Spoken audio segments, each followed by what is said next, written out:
कैसे हो विद्यार्थी मित्रों। मैं किंजल पटेल फ्रॉम अश्वमेघ विद्यालय। विद्यार्थी मित्रों, गए वीडियो में हमने कक्षा 7 के हिंदी विषय में पीरियोडिक टेस्ट 2 का हमने रिवीजन किया था, जिसके अंदर हमने सेक्शन ए और सेक्शन बी किया था।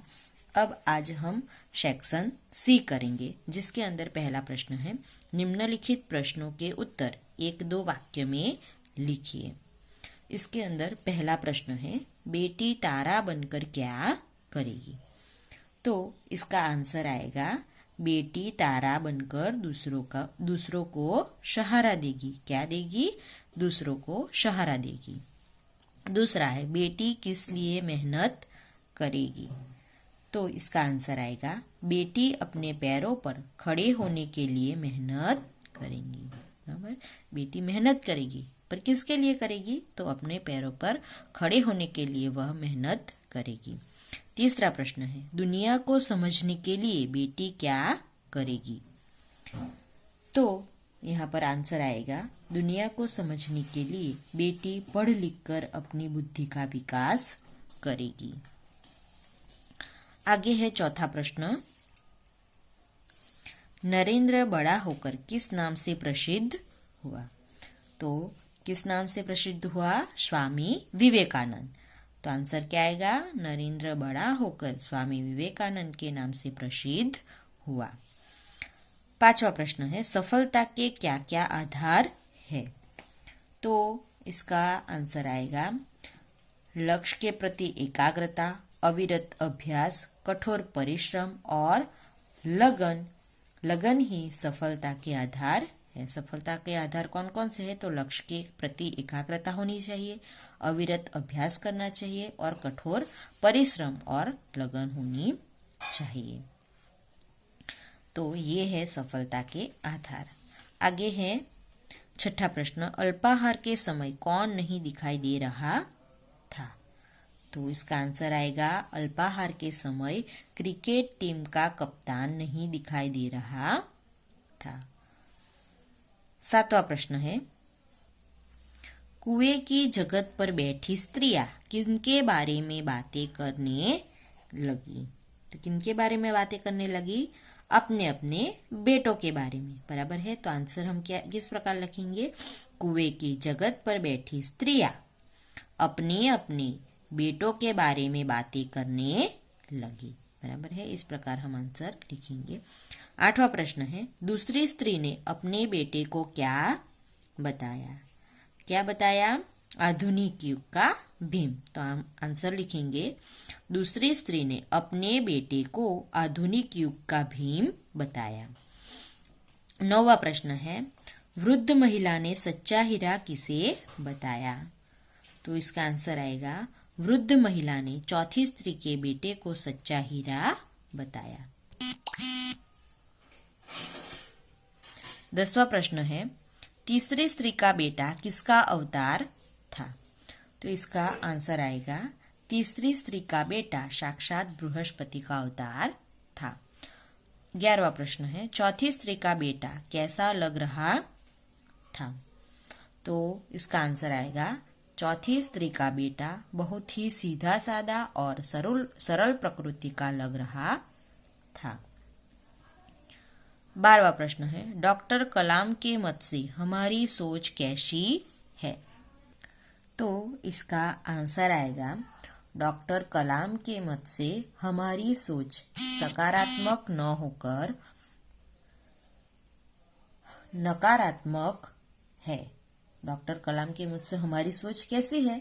तो सकारात्मक नहीं है, हकारात्मक नहीं है, पर कैसी है? नकारात्मक है। हम नेगेटिव सोचते हैं, पॉजिटिव हम सोचते नहीं है।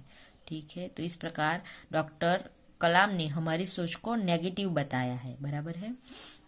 13वां प्रश्न है, डॉक्टर कलाम ने अपने ईमेल द्वारा भारतवासियों से क्या अपील की है?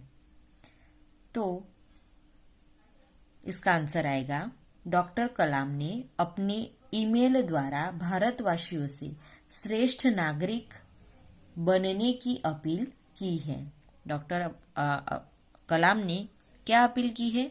तो हम भारत का हर एक नागरिक श्रेष्ठ नागरिक बनने, इसके लिए उन्होंने अपील की है। ठीक है, तो ये हमारे हुए 1-2 वाक्य में प्रश्न। अब हम दूसरा प्रश्न करेंगे। निम्नलिखित प्रश्नों के उत्तर 3-4 वाक्यों में लिखिए। वहां पर पहला प्रश्न है हमारा, पहला प्रश्न है बेटी पढ़ लिख कर क्या करेगी। तो इसका आंसर आएगा बेटी पढ़ लिख कर और मेहनत कर अपने पैरों पर खड़ी होगी। वह सारी दुनिया को देखेगी और समझेगी। इस तरह बेटी आगे बढ़ेगी और दुनिया को दिखा देगी कि वह किसी भी बात में किसी से कम नहीं है। ठीक है, तो इस प्रकार ये इसका आंसर आएगा। दूसरा प्रश्न है बेटी तितली बनकर क्या करना चाहती है।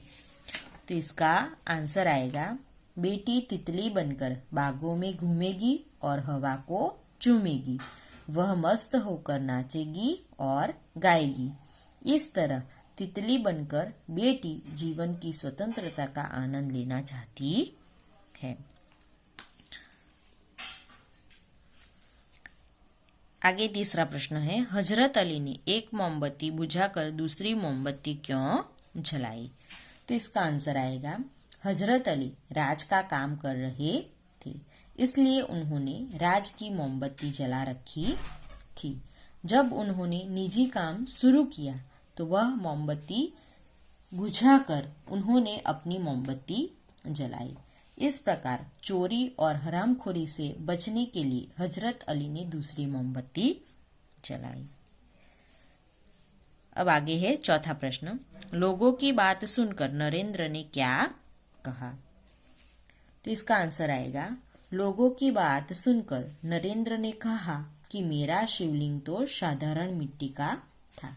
बालक की जान बचाने में वह टूट गया तो क्या हुआ। शिवलिंग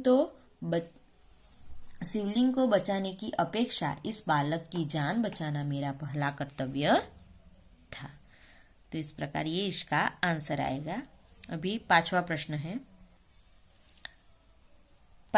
है तीसरी स्त्री ने अपने बेटे की विशेषता में क्या कहा। तो इसका आंसर आएगा तीसरी स्त्री ने कहा कि मेरा बेटा साक्षात बृहस्पति का अवतार है। वह जो कुछ पढ़ता है उसे एकदम याद कर लेता है।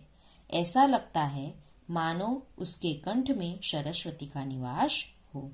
इस प्रकार तीसरी स्त्री ने अपने बेटे की बुद्धि की तारीफ की। आगे है अभी छठा प्रश्न। चौथी स्त्री ने अपने बेटे का परिचय कैसे दिया। तो इसका आंसर आएगा चौथी स्त्री ने कहा कि मेरा बेटा तो एक साधारण लड़का है। वह न तो गंधर्व सा गायक है, न भीम सा बलवान और न बृहस्पति सा बुद्धिमान। मैं उसकी प्रशंसा कैसे करूं। इस प्रकार चौथी स्त्री ने एक सीधे साधे लड़के के रूप में अपने बेटे का परिचय दिया। तो इस प्रकार ये चौथी स्त्री ने अपने बेटे का परिचय दिया। अभी आगे है सातवां प्रश्न। सफल होने के लिए हमें क्या करना चाहिए। तो इसका आंसर आएगा सफल होने के लिए हमें लक्ष्य के प्रति जरा भी लापरवाह नहीं होना चाहिए। लक्ष्य को पाने के लिए लगातार अभ्यास करना चाहिए। अभ्यास के समय दिखाई देने वाली अपनी त्रुटियों को दूर करना चाहिए, तो ही हम सफल बन सकते हैं, सफल हो सकते हैं, सफलता पा सकते हैं।